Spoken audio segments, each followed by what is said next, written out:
Demand है।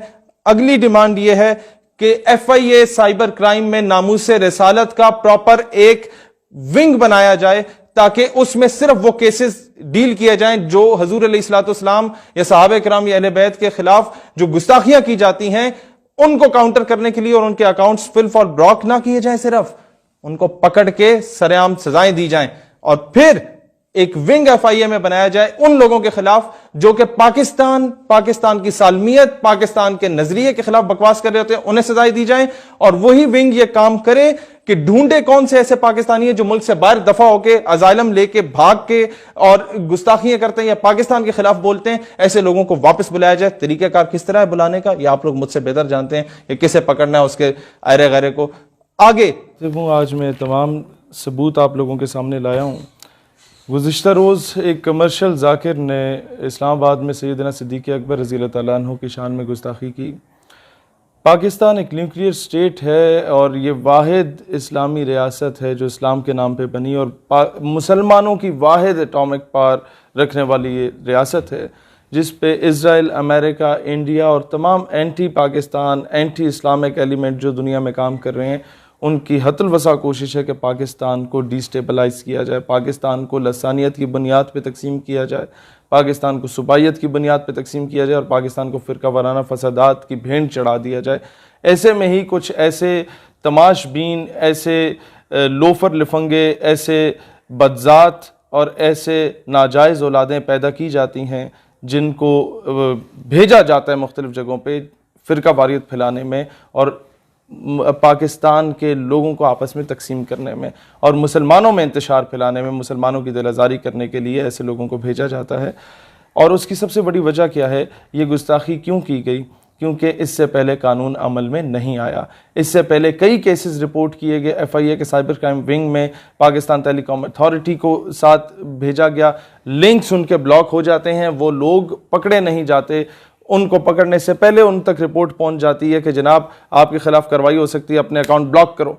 वो block कर देते हैं, सबूत मिट जाते हैं और वो लोग बाहर होते हैं, वो ID चेंज करते हैं और फिर गुस्ताखियाँ करते हैं और फिर मुसलमानों की दिल आज़ारी होती है, फिर सड़कें ब्लॉक होती हैं, फिर धरने होते हैं, फिर कहा जाता है मुल्क के माशी इस्तेसाल में है और कोई इस तरह का ना खुशगवार वाक़या होता है तो हम FATF की जद में भी आ जाते हैं। और इन सारी चीज़ों का ज़िम्मेदार कौन होते हैं? वो लोग होते हैं जो इनको प्रोटेक्शन दे रहे होते हैं गवर्नमेंट में बैठ के, वो लोग होते हैं जो इनके ख़िलाफ़ कानूनी कार्रवाई नहीं करते। सबसे पहला केस आपके सामने लाता हूँ जो गुस्ताख़ रसूल का, गुस्ताख़ सहाबा का और गुस्ताख़ अहले बैत के तमाम केसेस मैंने इकट्ठे किए पिछले 2 साल के, सिर्फ मैं आपको डाटा दिखा रहा हूँ और वो भी कुछ जो मुझ तक पहुँचे।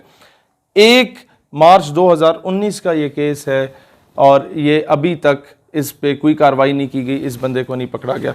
दूसरी जो दरख्वास्त जमा कराई गई थी वो 2 जनवरी 2019 का केस है। 7-8 यूट्यूब के लिंक्स यहाँ पर दिए गए थे। वो बंदा जो था वो अभी तक बाहर है, उसके खिलाफ कोई, मैं नाम इसलिए नहीं ले रहा क्योंकि ये लोग जिनके नाम लिए जाएंगे वीडियो में ये फिर बाहर अजाइलम के लिए अप्लाई करके बाहर दफ़ा हो जाते हैं और अमरीका और तमाम मुल्क दुश्मन अनासिर इनको पाल पोस के बड़ा करते हैं, जिस तरह कादियानियों के साथ हुआ, इसी तरीके के दीगर कुफार के साथ भी किया जाता है। अच्छा, फिर तीसरी दरख्वास्त जमा कराई गई 3 जनवरी को दोबारा आई और उसमें ये मज़ीद यूट्यूब के लिंक्स दिखाए गए और वो साइन भी हो गया, सेक्शन ऑफिसर तक पहुंच भी गया, लेकिन कानूनी कार्रवाई नहीं की गई। फिर जनाब अगला केस आपके पास आता है 21 मई 2020 का, जिसमें रसूलुल्लाह अलैहिस्सलाम की शान मुबारका के ख़िलाफ़ और सहाबा कराम के ख़िलाफ़ शदीद गलत किस्म के अल्फाज इस्तेमाल किए जाते हैं। ये केस तब का है और इस पर भी कोई कानूनी कार्रवाई अभी तक नहीं की गई। अच्छा जी, फिर केस आता है जनाब 4 जून 2020 का, जिसमें ये सारी चीज़ें सामने लाई जाती। 298C का केस है, ये जमा कराया जाता है बखिदमत जनाब chairman Pakistan telecommunication authority Islamabad और इसके बाद ये FIA को जमा कराई जाती है इसकी कॉपी। दोनों में किसी किस्म का जो है वो कार्रवाई नहीं की जाती। ये सारे सबूत उसके साथ अटैच हैं, जो बातें की जाती हैं मैं वो दिखा नहीं सकता आप लोगों को और ना मैं वो अल्फाज को दोहरा सकता हूँ। फिर अगला केस आता है जनाब, ये सुनते जाइए, 22 अक्टूबर 2019 का केस आता है, उसमें सारे सबूत के साथ वो लिंक्स कॉपी किए जाते हैं, लेकिन किसी किस्म की कार्रवाई नहीं की जाती। फिर आता है जनाब 1 मार्च 2019 का केस, उस बंदे का जो कि अपना आईडी कार्ड चेंज करवा के मुल्क से बाहर फरार हो चुका है, बाहर अजालम ले चुका है। उसका नाम अगर मैं लूँगा तो शायद उसे मज़ीद अक़वाम मुत्तहिदा की आड़ में आके मज़ीद जो है वो किए जाएंगे। लेकिन इसका आईडी कार्ड किसने चेंज कराया, पासपोर्ट किसने चेंज कराया, कौन इसके पीछे है, इस पर इंक्वायरी बैठनी चाहिए। और बिलखसूस रावलपिंडी के FIA के साइबर क्राइम का जो ऑफिस है, वहाँ पर बार बार जाके दरख्वास्तें दी गई लोगों की जानिब से, कोई अमल दरामद नहीं हुआ, टरखाया गया और केस को प्रोलॉन्ग किया गया जब तक लोग बाहर फरार हो जाते हैं। अच्छा जी, 13 मई 2019 को ये गुलाम सईद साहब ने चकवाल से एक केस दायर किया गुस्ताखाना खाकों के ख़िलाफ़ PTA और FIA में, लेकिन इस बात को भी सुनवाई नहीं हुई। अगला केस आ जाता है जनाब ये, इसमें डिस्ट्रिक्ट मजिस्ट्रेट इस्लामाबाद की जानिब से भेजा जाता है FIA और PTA को ये केस, और अब 22 अप्रैल 2019 का, और सिग्नेचर्स के साथ, सारे स्टैंप के साथ, अभी तक कोई कार्रवाई नहीं की गई। फिर जनाब अगला केस आता है आपके पास 11 जुलाई 2019 का, उसमें भी, और इस पे लिखा हुआ है द मैटर में बी असाइन टॉप प्रायोरिटी, और ये भेजा जाता है government of Pakistan ministry of interior से, ये आपके इंटीरियर मिनिस्टर की जानिब से भेजा जाता है, और जो भेजता है वो ये आपके सामने है, लेकिन कोई कार्रवाई अभी तक नहीं हुई। 11 जुलाई 2019 की बात थी और अभी 2020 का अगस्त चल रहा है जनाब। फिर आता है आपका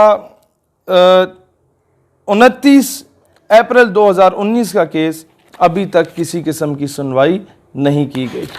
फिर जनाब आपके पास आता है ब्लास्फेमस कंटेंट का केस, PTA की जानिब से भेजा जाता है, रेफ़र किया जाता है मिनिस्ट्री ऑफ इंटीरियर को, और मैं अभी उन लोगों के नाम नहीं लेता, उनमें से क्या पता कोई बेगुनाह भी हों जिन ऑफिसर्स के पास गया, लेकिन जनाब जब 1.5 साल हो गया है ना, तो फिर मुझे मजबूर ना करें, अगली बार मैं नाम लेने पे भी मजबूर हूँगा।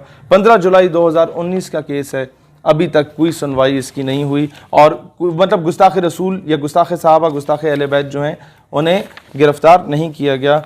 और आखिरी केस है 17 अप्रैल 2019 का, महकमा औकाफ की जानिब से भेजता है FIA के साइबर क्राइम विंग में, वो जनाब उसकी कोई सुनवाई नहीं होती। ये आपके इस्लामाबाद के वो केसेस हैं जिन पे सुनवाई नहीं हो रही, और जब इन पे सुनवाई नहीं होती तो लोगों को मौका मिलता है कि हमें तो लगाम डालने वाला यहाँ पर कोई मौजूद है ही नहीं, लिहाजा किसी भी सहाबी रसूल की या अहले बैत कराम अलैहिस्सलाम में से किसी की शान में या रसूलुल्लाह अलैहिस्सलाम की शान में अगर कोई गुस्ताखी करता है तो वो खुलेआम करता है, उसे इस चीज़ का खौफ नहीं होता कि हमें पकड़ा जाएगा या नहीं पकड़ा जाएगा। 2-4 केसेस इस तरह के होते हैं जो कि बहुत हाई लेवल के उस अवाम में चले जाते हैं और अवामी दबाव के अंदर आके गवर्नमेंट शायद कोई एक्शन ले ले, अदरवाइज कोई सुनवाई नहीं होती। फिर कोई कानून हाथ में लेता है तो कहा जाता है तौहीन अदालत होती है, कानून हाथ में नहीं लेना चाहिए। लेकिन इस पे देखा जाए कि गवर्नमेंट में या इदारों में या महकमों में कौन कौन से ऐसे सिंपथाइजर्स मौजूद हैं जो ऐसे लोगों की प्रोटेक्शन कर रहे हैं।